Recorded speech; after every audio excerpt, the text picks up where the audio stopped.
بھی قرآن پاک نے بیان. یہ تو چھوٹی چھوٹی سی برائیاں تھیں نا. ہوتا تو یہ ہے نا کہ جس آدمی کو ٹی بی لگی ہوئی ہو اس کو بخار کو نہیں دیکھا جاتا, دیکھا تو پہلے اس کی ٹی بی ٹھیک کرنی ہے, بخار کا علاج تو بعد میں ہوگا.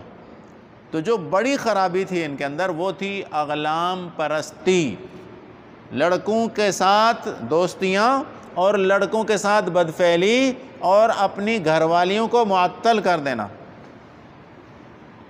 پوری بستی کا یہ حال تھا کہ کوئی بھی اپنی منکوحہ بیوی کو پوچھتا تک نہیں تھا.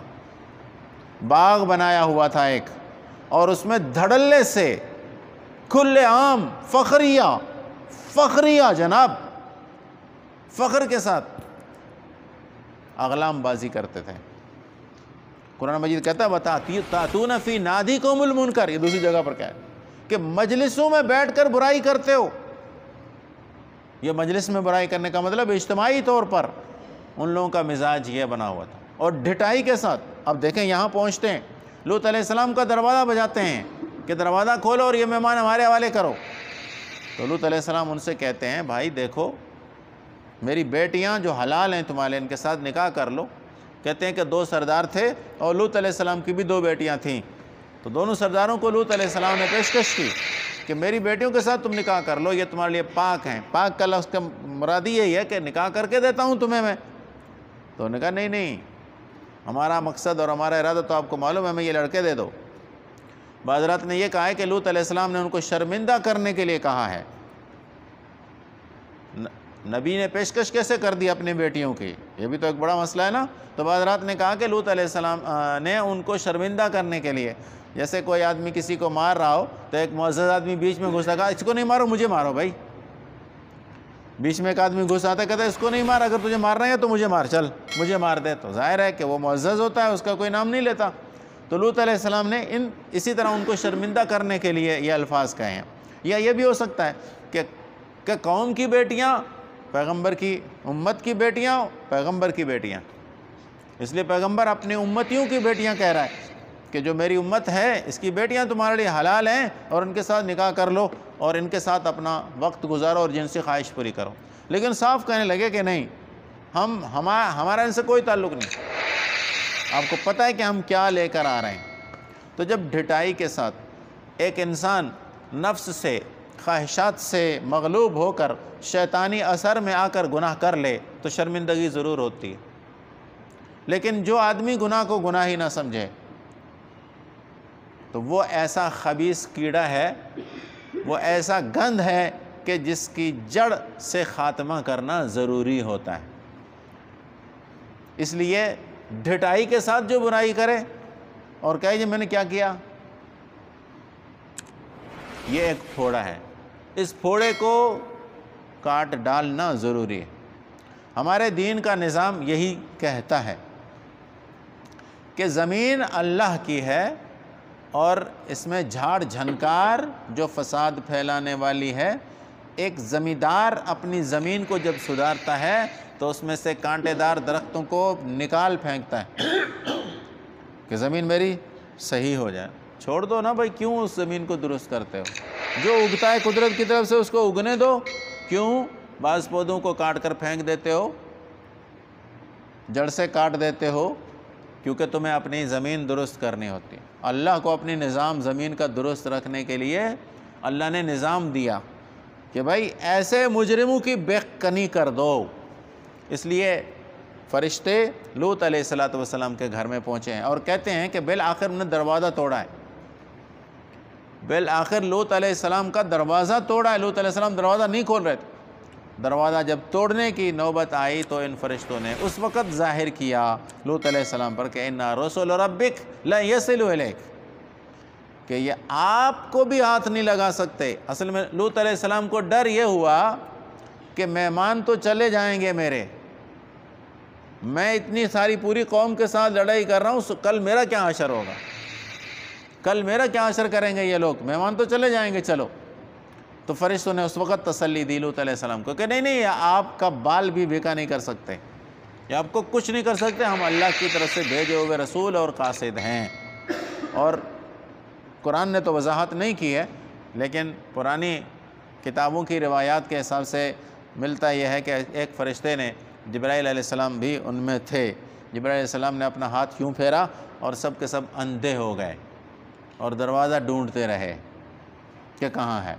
اور اس کے بعد خدشہ ہوا حضرت لوط علیہ السلام کو کہ یہ تو اندھے بن گئے، جتنے بھی یہ سردار بھی اندھے ہو گئے، کل میرا تو جینا حرام کر دیں گے یہ لوگ۔ تو فرشتے نے آگے بڑھ کر لوط علیہ السلام کے کندھے پر ہاتھ رکھا کہ نہیں آپ بے فکر ہو جائیں، یہ آپ کا نام بھی نہیں لے سکتے، آپ کی طرف، آپ کے قریب بھی نہیں پہنچ سکتے۔ اچھا، اب یہاں لوط علیہ السلام نے ایک دو جملے کہے ہیں، ان کی بھی وضاحت کرتا چلوں کہ لوط علیہ السلام جب مجبور ہوئے، سردار بھی پہنچ گئے، قوم بھی پہنچ گئے، پوری گلی بھر گئی لوگوں سے، اور سب یہ کہہ رہے ہیں کہ یہ مہمان ہمارے حوالے کرو، تو اس وقت لوط علیہ السلام نے لفظ کہا کہ لو ان لی بکم قوۃ او آوی الی رکن شدید، کاش کہ آج مجھ میں تمہارے ساتھ لڑنے کی طاقت ہوتی، کاش کہ آج مجھے تمہارے ساتھ کوئی لڑنے کی قوت ہوتی۔ کہتے ہیں اس کے بعد اللہ نے ہر پیغمبر کو قوت کے ساتھ بھیجا ہے، کچھ نہ کچھ طاقت اپنے ساتھ اتنی رکھی۔ اس سے پہلے دیکھیں نا، آپ نے خود سنا ہوگا کہ یحییٰ علیہ السلام کو لوگوں نے قتل کر دیا، پیغمبر ہوتے ہوئے بھی لوگوں نے ذبح کیا حضرت یحییٰ علیہ السلام کو، حضرت زکریا علیہ السلام کو، تو مطلب اتنی قوت نہیں ہوتی تھی، بے کس مجبور لوگ ایسے عام لوگ ہوتے، لیکن اس کے بعد قوت آئی ہے۔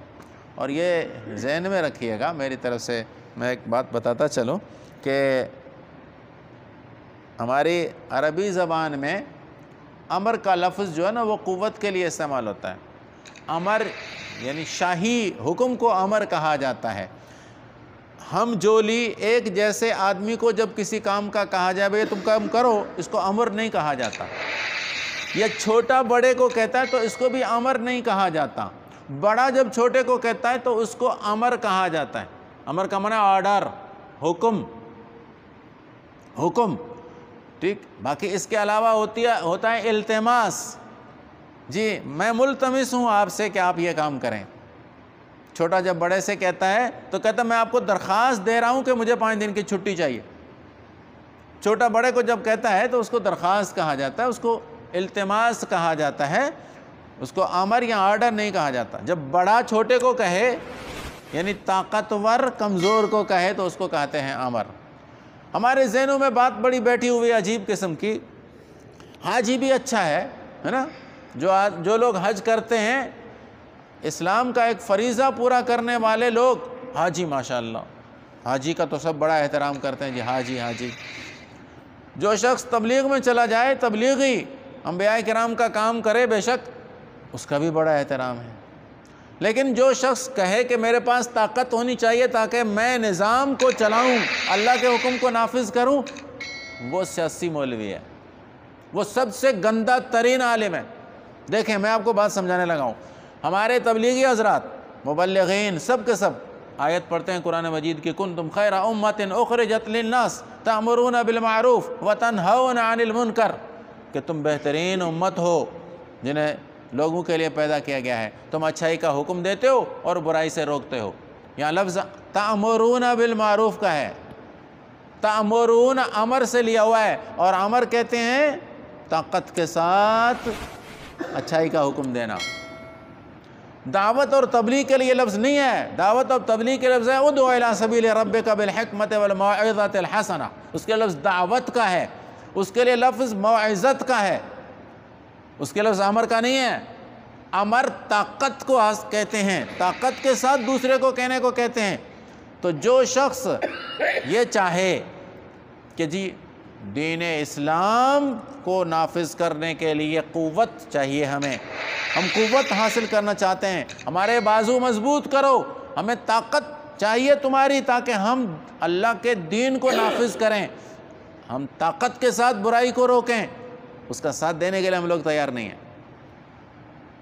حج کرنے کے لیے تیار ہیں، حاجی بہت اچھا ہے، تبلیغی بہت اچھا ہے، نمازی بھی بہت اچھا ہے، لیکن اگر کوئی عالم دین ہم سے ووٹ مانگنے آئے کہ جی ہمیں ووٹ دے دو تاکہ میری طاقت میرے پاس آئے، میرے ہاتھ مضبوط ہوں، اس لیے کہ میں کل کو برائی کو ختم کر سکوں، اچھائی کو نافذ، یہ سیاسی مولوی چھوڑو یار، یہ سیاسی مولوی اس کو چھوڑ دو۔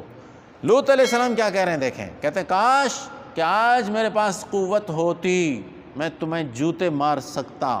کیا صرف مذہبی طبقہ اتنا لاوارث ہو گیا کہ جو چاہیں غنڈہ بدماش کو قتل کر ڈالیں، گولیوں سے بھون ڈالیں؟ مذہبی طبقہ ہی صرف اس کے لیے رہ گیا؟ مذہبی طبقے کو ہم کوئی طاقت دینے کے لیے تیار نہیں ہے،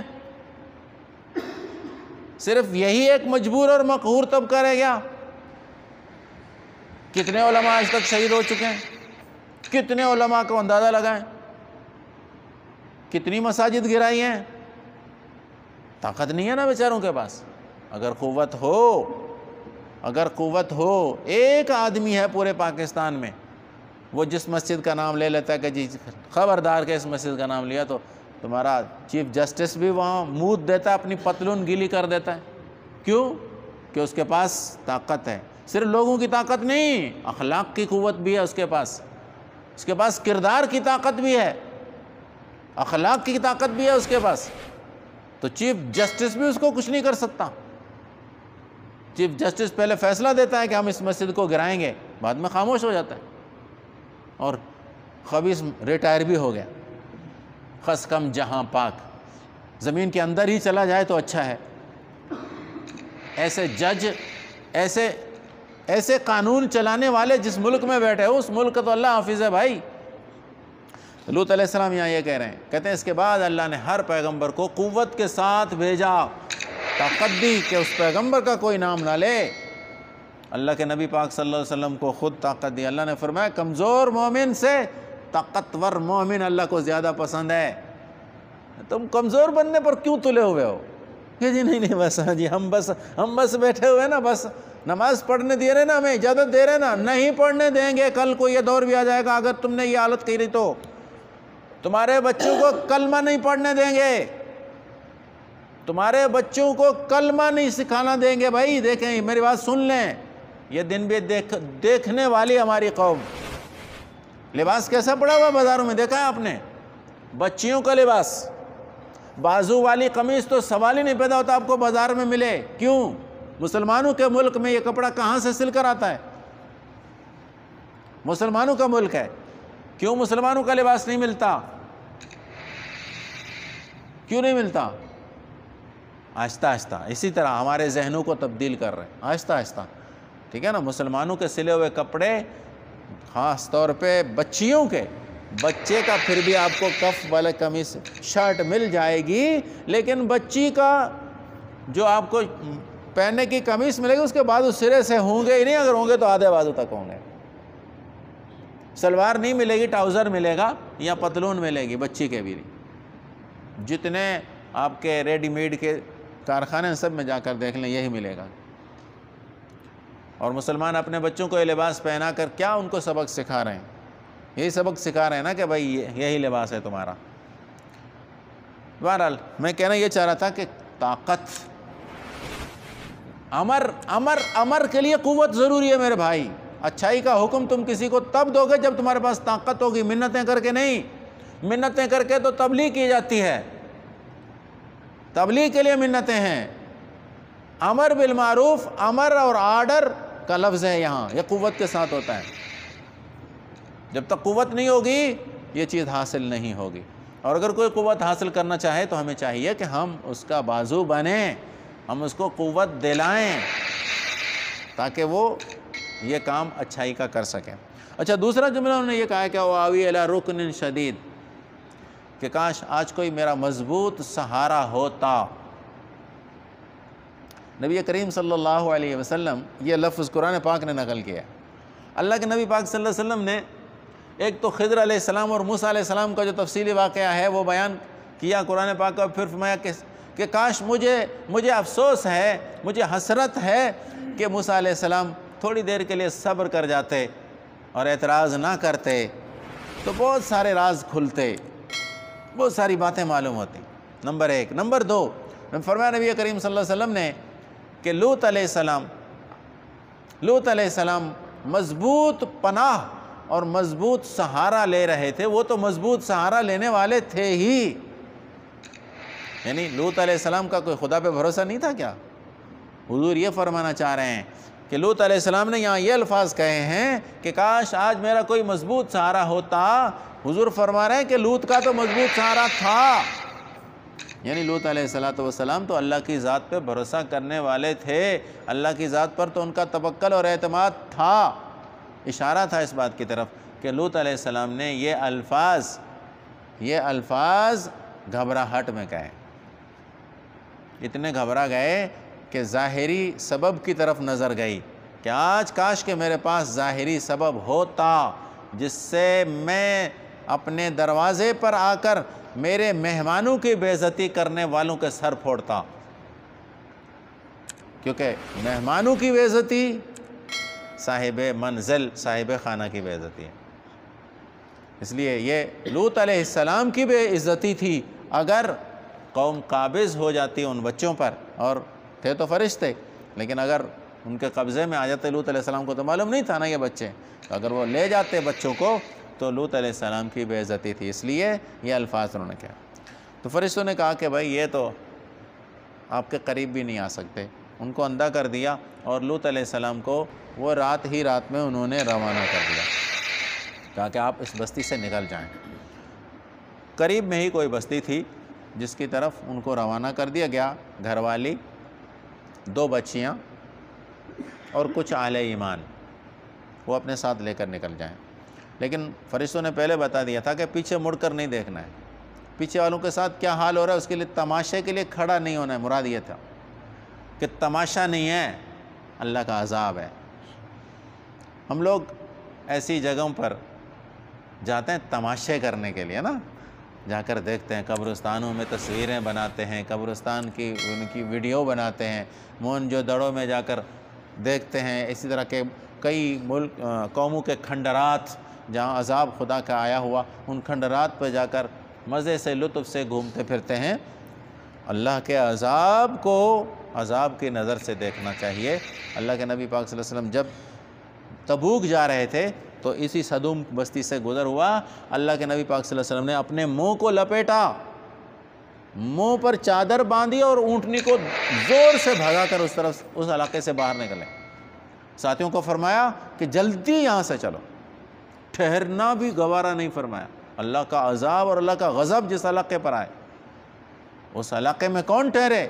اللہ کے نبی پاک صلی اللہ علیہ وسلم تیزی کے ساتھ وہاں سے نکلے، تیزی کے ساتھ، اور منہ بھی لپیٹ کر نکلے کہ کہیں ادھر ادھر نظر نہ پڑ جائے۔ تو بہرحال ان کو روانہ کر دیا، لیکن یہ فرمایا کہ تمہاری گھر والی پیچھے مڑ کر دیکھے گی۔ کہتے ہیں اسی گھر والی نے مخبری کی تھی، ان چودھریوں کو جا کر بتایا تھا کہ ہمارے گھر میں خوبرو مہمان آئے، خوبصورت مہمان ہمارے گھر میں آئے ہوئے ہیں۔ اس عورت نے جا کر ان چودھریوں کو اور وڈیروں کو بتایا تھا۔ یہ لفظ میں ہتک کے طور پر نہیں استعمال کر رہا، ویسے کہہ رہا ہوں جیسے بڑے ہوتے ہیں، وہ بڑے تھے، چودھری تھے، لوگ سردار تھے، قبیلے کے بڑے لوگ تھے۔ جاتے ہوئے اس عورت نے پیچھے مڑ کر دیکھا اور وہ وہیں پتھر کی بن گئی۔ باقی لوط علیہ السلام اپنی بیٹیوں کے ساتھ اور کچھ مسلمانوں کے ساتھ اس بستی تک جا کر پہنچے، اور پیچھے سے کیا حال کیا قرآن پاک کہتا ہے کہ جعلنا عالیہا سافلہا، جبرائیل امین نے نبی کریم صلی اللہ علیہ وسلم نے بتایا کہ اللہ کے نبی ہم نے اس پوری بستی کو اٹھایا، بستی کو اتنا اوپر اٹھا کر لے گئے کہ آسمان کے فرشتوں نے اس بستی میں مرغوں کی اور کتوں کے بھونکنے کی آواز ان فرشتوں نے سنی، آسمان کے فرشتوں نے سنی وہ آوازیں۔ بستی میں صبح سویرے مرغے اذانیں دیتے ہیں نا، مرغوں کی اذانیں اور کتوں کے بھونکنے کی آوازیں فرشتوں نے سنی، اور وہاں سے ہم نے اس بستی کو الٹ کر نیچے پھینکا، یوں لے گئے اور الٹ کر نیچے پھینکا، اور پھر ان پر پتھروں کی بارش بھی ہوئی۔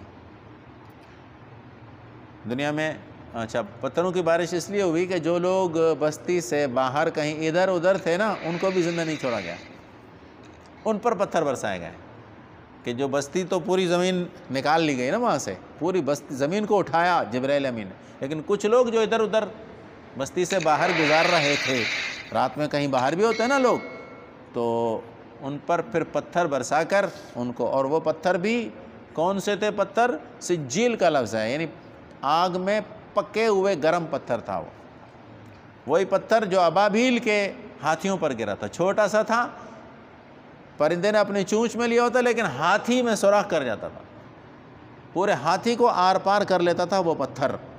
تو وہ سجیل وہی پتھر ہے، یعنی آگ پر تپایا ہوا یا گرم پتھر.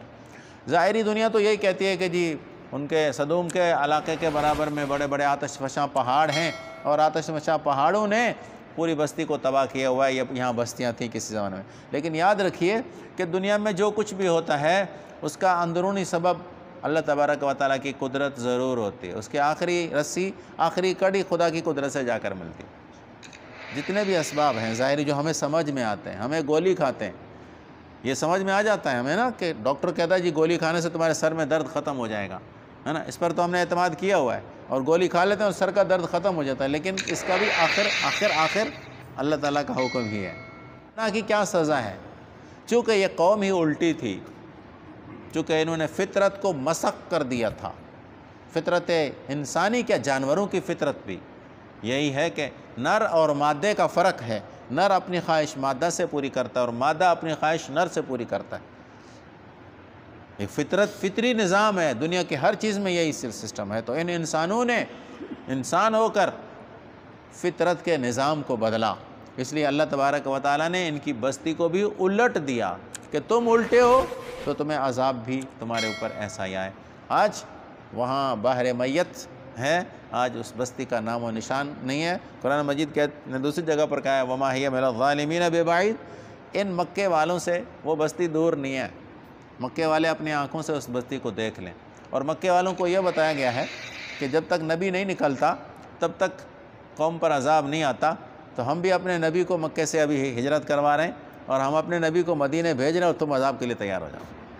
مکے والوں کو یہ سبق دیا گیا ہے اور ایسا ہی ہوا.